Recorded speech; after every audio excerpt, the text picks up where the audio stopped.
Hi, this is wide receiver Coach Van Tassel with My Football Mentor. What we're going to take a look at today is the last offensive play of the game for San Francisco in the NFC Championship versus Seattle.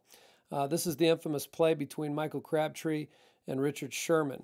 Now, Sherman makes a nice play on the football, but to be honest with you, Crabtree performed a bunch of awful fundamentals on this play. Had he done things properly, the result could have been entirely different. It could have been San Francisco going to the Super Bowl and Seattle sitting at home.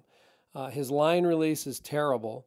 How he pushes upfield after his line release, it's awful as well. And then how he makes a play on the football in the end zone is very poor.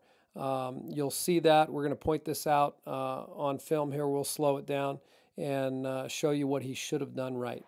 Okay, here's a play in real time. No line release. Gets forced to the outside and tied up. Then he doesn't high point the ball when it comes in. You can see Sherman. He goes up and high points the ball, gets his hand on it, and knocks it down. Game over.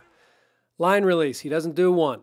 He should have stutter stepped, closed that cushion between him and the defensive back. Then he should have applied a real hard step to the inside, make Sherman think he's running slant or something inside, open his hips, slip his weak hip to the outside, and stack him.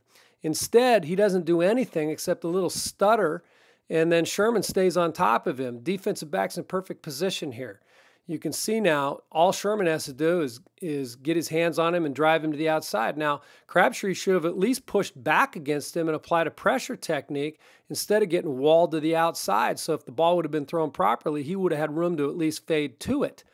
Here, in this case, the ball's thrown short. You can see it coming down. He should have planted his feet, seen that it was thrown short, gone up and extended his arms to try and make the catch at a higher point than Sherman. You can see his hands are down. He's waiting for the football to come into him.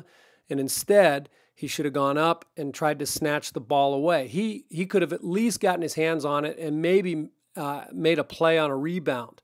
But that's the results of not applying proper fundamentals, even at the highest level.